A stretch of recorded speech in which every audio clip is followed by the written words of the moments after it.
Nagpunta kami ng Tagaytay at pagdating namin doon dahil nagutom, kumain muna kami ng lunch para mayroong energy kung maglakad-lakad or mag-ikot-ikot. So, ayan, kumakain muna kami. Lahat ay busy. Busy kasi gustong makakain kaagad. Excited sila para umikot sa Tagaytay. So, ayan, almost finish na kami sa aming pagkain. Ang lahat ay medyo may energy na.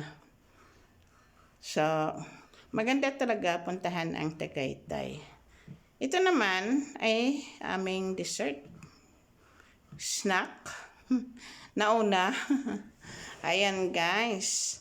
So, pagkatapos ng aming kain, pumunta muna kami sa swimming pool, nag-fashion show, modeling, para mayroon naman kaming activities na dinaanan or ginawa muna. At medyo relax-relax muna bagong kain.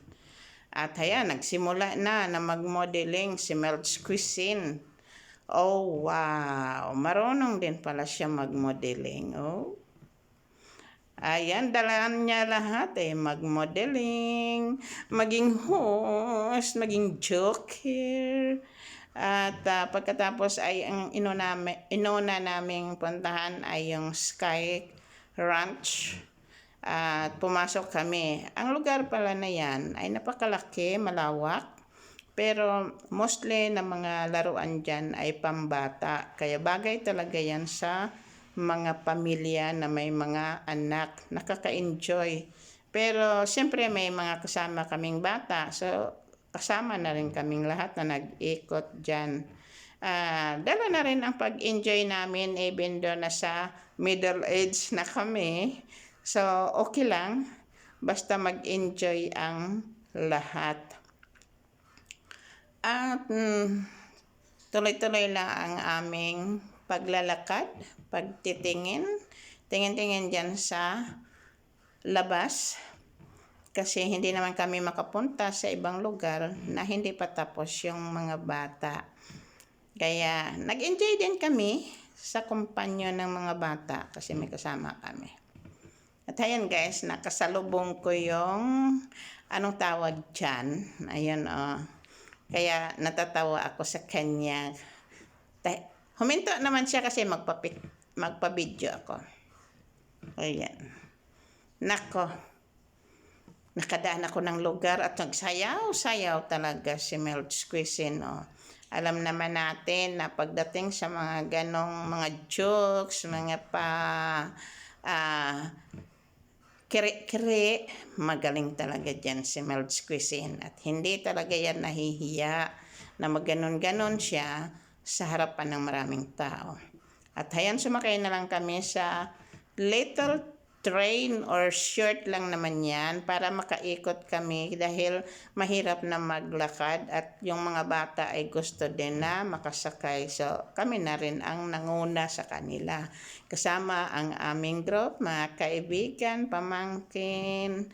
Ayun, so para mag-enjoy, kailangan makibagay tayo. Mayroon namang minsan may makibagay tayo sa matanda. Pagdating sa bata, bata. Pagdating sa middle age, middle age. Ayan, so nag-enjoy kami.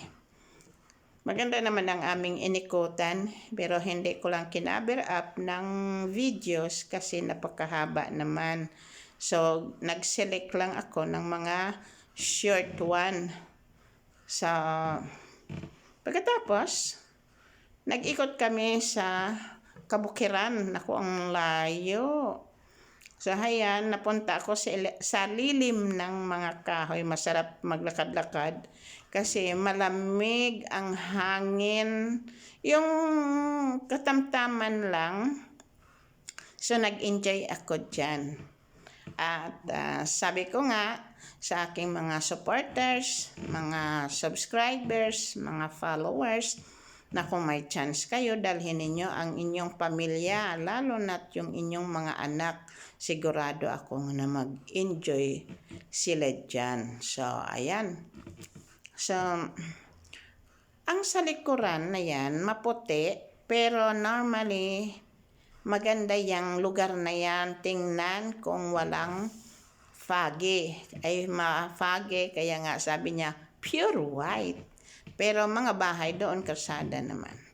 At pumunta pa rin kami sa medyo mataas-taas na bukid. Ayun, nakakalula naman pag doon ka sa taas. Mahirap tumingin sa baba kasi nahihilo ako. Dapat nga, sasama ako sa kanila sa pagpunta sa People's Park. Kaya lang hindi na ako sumama kasi masama ang aking pakiramdam dahil nahilo ako dyan sa taas. Ayun, napakataas yan. Kasi sa baba, restaurant, umakyat ako doon. Kaya doon ako nahilo. At siguro, natamaan ako ng araw na medyo mainit na. Kasi yung hangin dyan ay hindi masyadong strong. Dahil medyo may mga building sa kabila. Pero maganda, tingnan nyo yung mga kalsada. Maganda talaga. Kaya, ang suggestion ko sa inyo, pwede kayong pumasok dyan, pwede kayong pumunta, mag-enjoy kayo. Nakaka-enjoy na lugar. At ang sasarap ng mga pagkain. Balik tayo doon sa People's Park. Pagdating kasi sa gate ng People's Park, hindi ka pwede magdala ng sarili mong sasakyan kasi may mga sasakyan doon na mag-ride ka or jeep na magbabayad ka. Siyempre, kailangan din nila kumita doon.